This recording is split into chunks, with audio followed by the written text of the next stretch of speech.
Hello. I thought I'd do a new video about a topic that's not talked about enough, I think. Hobosexuals. And you're thinking, what is a hobosexual? A hobosexual, I would identify as a person that's basically homeless that gets in relationships to have a place to live. I don't know if you've been affected by hobosexuals. I've never lived with anyone that wasn't related to me. So I've never been affected by hobosexuals. I don't let people into my house. It's like if you want to hang out or do something, yeah, we're going to go out and do stuff because I'm not into house guests either. People trying to move in. Somebody's like, oh, can I come visit? And it's like, we can go out to Starbucks or something. Why do you need to come to my house? Because I'm not a fan of people trying to move in. And then hobosexuals, you need to get to know somebody. And then, like, guys are always like, hey, come over, whatever. And if a guy's not come over to my place, or if he is, and then you see where he lives, and then you realize he's a hobosexual, you need to get away. Hobosexuals, they're hard to try and deal with. Because it's like, I remember when I was younger, I used to be like, I'm open to anybody as long as they're nice, cute, tall, and all this stuff. I would meet a lot of nice, cute, tall guys, but none of them were hobosexuals. But then one day I met a guy near my job. Well, actually, I did meet him not too far away from my job. Yeah, because it was like around the corner from my job, and I'm thinking like, oh, where I live, near my job, where I live, and everywhere, people are always on the bus commuting because it's a lot of traffic. If you're not, and no one wants to sit in traffic for 3 hours, so a lot of people commute and everything, and like some people choose not to drive. So I didn't think too much of it. He was like, I have my own business and all this stuff. And he talked himself up like he was great. I just went along with it. And then he was cute too. Yeah, hobosexuals tend to be cute. That's another thing. Yeah, and then he seemed cool. We met up one time. See how things would go. Then he was a little like possessive and aggressive and kind of violent because he like grabbed my arm and squeezed and stuff, and he was kind of crazy. And he was like, oh, all his exes were crazy and they're keeping his kids from him. If somebody's like, they're keeping my kids from me, there must be some reason why they're keeping your kids from you. And if you're saying all my exes are crazy, that sounds crazy. Yeah, because I don't really have bad things to say about my exes, really. It's like, yeah, we're not together. Would I give you another try? I don't know. Maybe. Do I have, like, utter anger towards you? No. I had good times with you. You were cool. I liked you. We just didn't work out. But there is one person that I hung out with for like a week or so or a few days.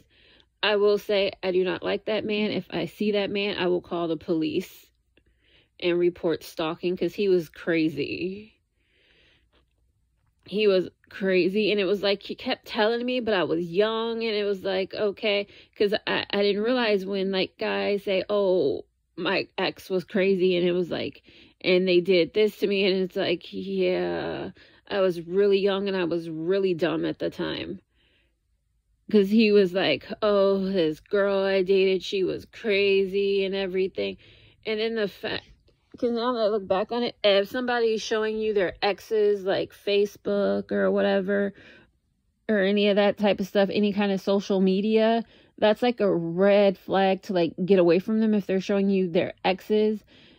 And then they're like, oh, I called Howard Stern high on acid and stuff like that. And it's kind of like, yeah, I need to get rid of this. And then when they're like, oh, they have restraining orders against me. And then then he's like, oh, they just lied on me. They did all this. And then you start to think, and it's like, yeah, I'm going to get away from this person now. And then that was when, because when they were like restraining orders, it's like one thing, oh, my ex was crazy or whatever. Oh, my ex doesn't like me. But then when they're like, oh, my ex has restraining orders on me, it's like, yeah, your ex had some proof of something. And then you realize why the ex got away from him, because he was a crazy psycho stalker. And then, especially, that was a big lesson I learned. When things don't end well, and they're like, let's be friends, let's hang out, don't.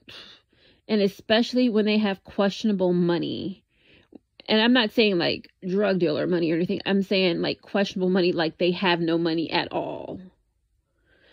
Yeah, because this guy tried to make it seem like I was a gold digger, and it's like, no, I'm not a gold digger. You don't buy me anything. You don't do anything that costs money, and you have no money. And then you try and say I'm after you for your money, but you ask me for gas money. And then it was like, you asked me for gas money. And then I'm like, okay, this guy really is desperate. Because, like, what guy asks a girl for gas money? Yeah, or is like, let's go out to eat and then stuff. Because I never went out to eat with him or anything. We didn't really do anything. It was like, yeah, we hung out like a few times. And then he was like, oh, I want you to be my girlfriend or whatever. And then it was like, you realize something's not right. And then you're like, oh, I need to get away from this person. But hobosexuals, it was like if that guy had a chance, he would have tried to move in with me. But then there was the guy that I met outside my job, and then he was like telling me all this because he didn't realize I worked around the corner from where I met him. And he was just like, everybody was crazy. This guy I did not date. Yeah, he was like a cute Dominican guy, but crazy. I didn't see his full-on crazy side, but I saw his user side because I was moving from my apartment at the time because I was living in a townhouse. It was a nice townhouse with a big backyard, 2-bedroom, 2-bath, and everything. Yeah, and the rent was like $3,000 or so at the time. And I was just talking because I just met him and everything, and it's like I'm planning to move, so I'm kind of busy now. And then he's like, oh, you shouldn't move. You should get a roommate or something. And he was like, oh, I can be your roommate and pay $500. And I'm like, what do you mean you can pay $500? My rent's like $3,000, and that's not including like utilities and everything. Yeah, because utilities, like, because like they're like water and whatever else wasn't, water and trash were like included, but I still had to pay like PG&E and cable and all that stuff. And he wanted to live in my $3,000 plus apartment for $500 a month and get his own room. Yeah, because he was either fine with getting his own room or sharing a room with me, which was weird. And it's like, I wasn't trying to date you like that, especially when you were like, he offered to move in for $500. And I was like, yeah, no, because then that was like sketchy. Because like, if you have your own business, why can you only afford to pay $500?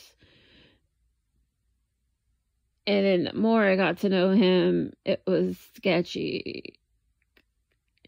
And it's like, I didn't even get to know him that long. I only got to know him, like, I met him, we hung out. And then he came off a little crazy and possessive and a little violent from the time we hung out. And we didn't even hang out that long. We only hung out for like 20 minutes or so because I was at work going back to work and I was on break. Like lunch at work or whatever. And during that time we talked a little bit and he told me about his crazy ex. And then like he was like grabbing my arm and stuff. And it was like, this is really weird. He's being so possessive and aggressive. And it's like, I don't even know you like that. But he was trying to move in with me and stuff. But he didn't even want to like help pay half the bills. Or if not even like hold on half the bills. But he was like trying to move in with me. And I'm like, my rent's like $3,000 something. And you're like $500. And I'm like, that's not enough, because then I would be left with all of this and I'm not really saying what am I getting out of it. You would get your own room and you'd have internet, cable, electricity, air conditioning, and like laundry and all this stuff, and you're paying $500 and I'm paying like $3,000 plus. $3,000 for the rent plus utilities, which is like another anywhere from $500 to $1,000, and like all the stuff that I use. And he didn't see anything wrong with that. And then he said he had kids, and that's another red flag, when they're keeping your kids from you, your exes. And then you have exes across the country that have your children and stuff. And then the funny part was when I found out what he did for a living, and then he started telling people I was crazy, because I walk out my job and then I walk to the bus stop. There's like a U-Haul place nearby, and I walk out and I'm going to the bus stop by the U-Haul place, and guess who I see? I see him, and that's how I find out he's a day laborer. And he's probably a criminal at that, talking about his exes are crazy and he can't see his children, and he's like on the run from Florida probably and somewhere else. Because if he's not like committed a crime or something, because I got the impression he might have beat some women in Florida. And then he said he went somewhere else in America, but I definitely remember he was in Florida. He said he had a son in Florida. Yeah, so I kind of got the impression he might have gotten in trouble with domestic violence or something in Florida. Or if he didn't get arrested, he went on the run before he could get arrested. Yeah, and he basically gave off deadbeat dad vibes and all this stuff. And I still see him every now and then. He might pop up, but I haven't seen him in a bit. But I have seen him like a few times. Or then there's the other guy. There's another thing that guys do. When guys ask you out. Oh, I'll do another video on this topic because it's so funny.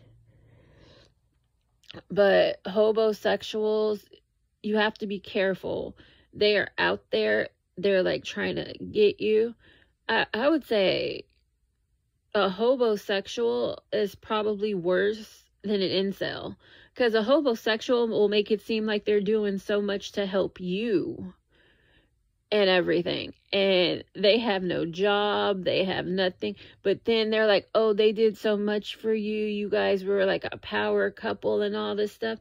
But then when you dump them and realize what they're doing, then they're homeless and you're doing just fine. And they're like... And then if somebody asks them, they're like, oh, I don't know why. And then they go from relationship to relationship. And they prey upon people. Because I'm very honest. I do not let people come to my house. I'm not into taking in house guests. And especially I don't let men come to my house. Because, I don't know, with men, it's like if you let them come to your house, they think you're going to sleep with them. Or they think they can live with you. And it's like, if I wanted somebody to sleep in my house, and I wanted someone to live in my house and not contribute, I would get a dog. And I'm not ready for a dog yet. Because I still want to go on vacation and stuff, and I don't want to pay for dog boarding, and I don't have anyone to take care of a dog. But it's interesting. You have to be alert for hobosexuals. They're out there. They're like targeting you. And it's wintertime. Wintertime is coming up. That is when they're really out on the prowl and they're out there looking for dates. Oh, and then there was another funny one. There's this guy. He's like all over like dating sites. And he's like, oh, I'm just working, trying to get things together. And then he's like, he has a kid. And he's like, oh, I don't have a place or anything. But I'm just looking for something, trying to get back on my feet. And I'm like, what happened? Because this was like pre-COVID.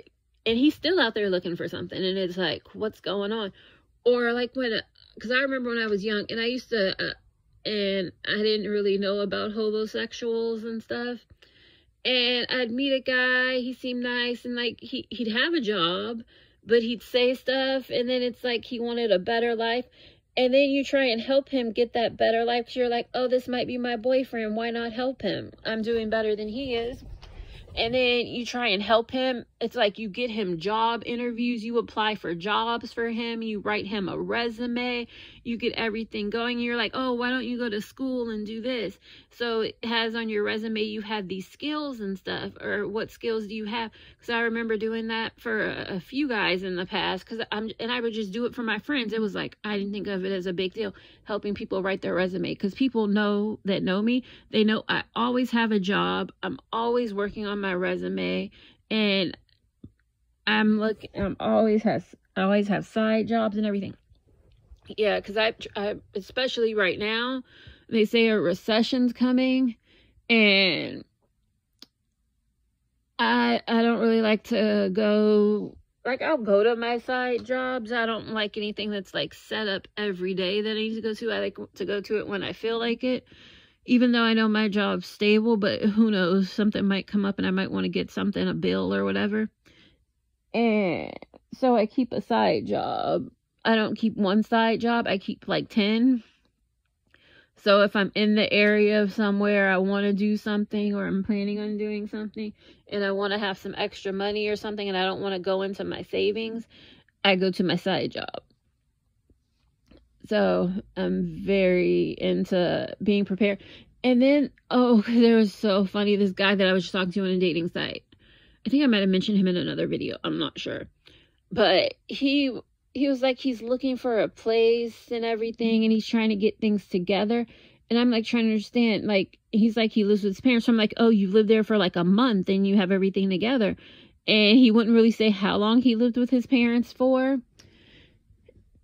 And he was like, he can't afford anything unless it's like $700. And I'm like, what do you mean? And I'm like, you live in a super affordable area. He's like almost 40 and can't afford more than $700, and he lives with his parents. It's like, what have you been doing?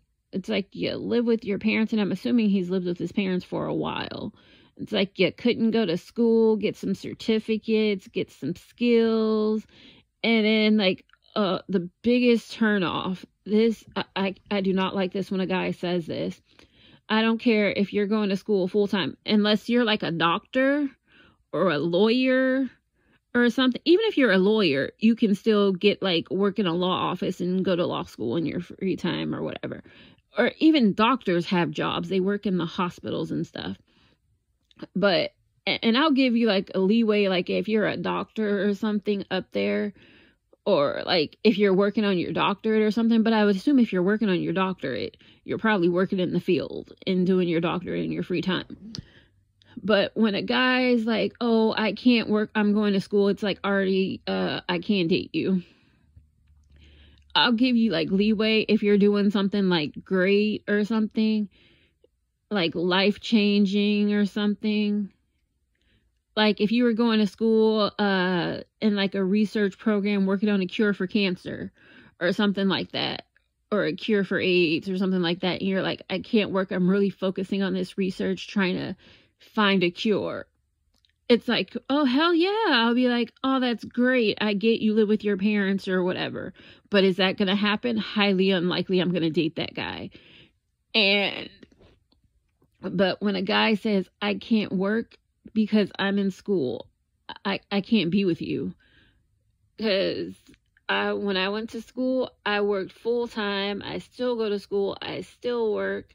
I always have time to work, and I'll work 2 or 3 jobs and go to, well, not now, but when I did go to school like full time and everything, I would work a few jobs to make sure I had money to get to school. Because when I went to school, it cost me like $30 a day just to get to school.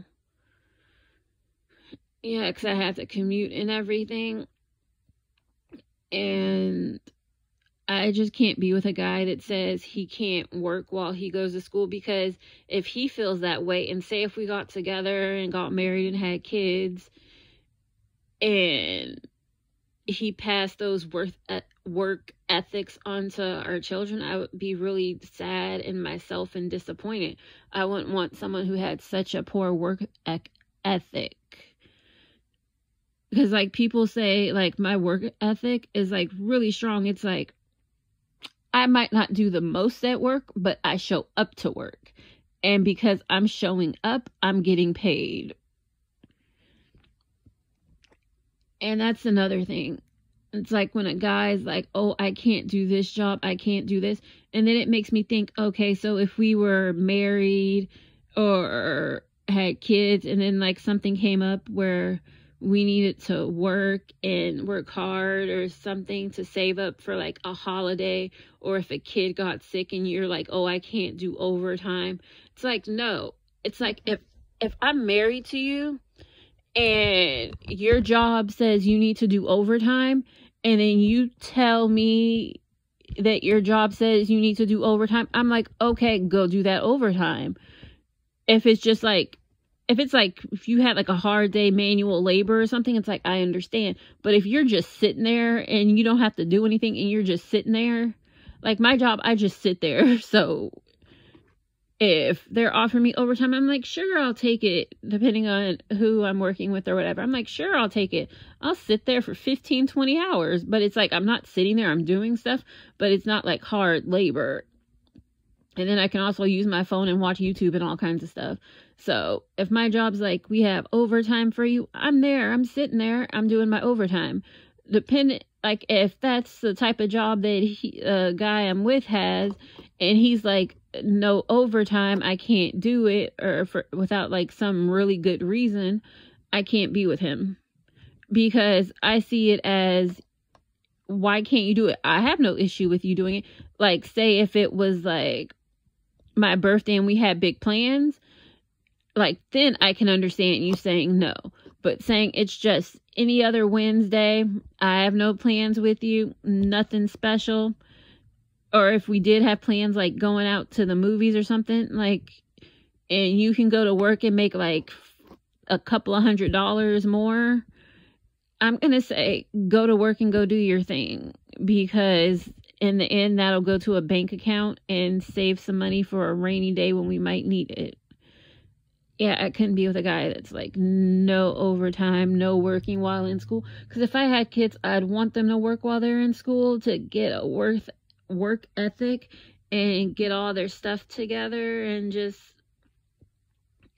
know what hard work is, so they'll value what they have.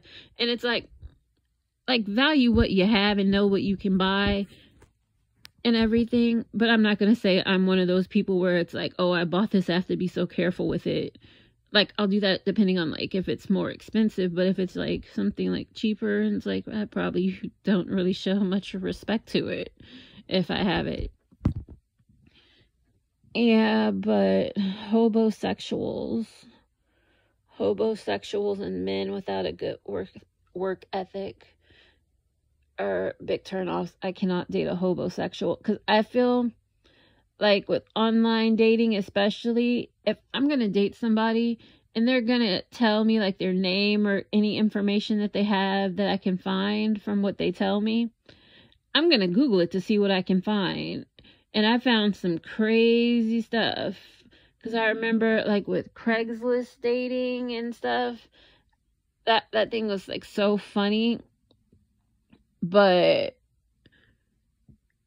I would look up stuff, like I talk to people, look up stuff, and then like you find out that they were like on registries and stuff, and like felons and all kind of stuff. And it's like, yeah, I'm not really gonna mess with you, and it's good to know. But hobosexual season in full blast is coming. They're always out there. Hobosexuals are always out there. They're like ticks. You never know when you might get bit by one, but when you get bit by one, get treated as soon as possible. So you don't know when you meet a hobosexual, but then when you realize you met a hobosexual, you need to run like you were bit by a tick to a doctor. Oh, and then like when they try and marry you and move into your place and stuff, never give them anything, sign up for anything. No, stay away from hobosexuals. That's the best thing I can say. Hobosexuals are no good. Stay alert. It's hobosexual season's coming. If you like, subscribe and all that good stuff. Bye.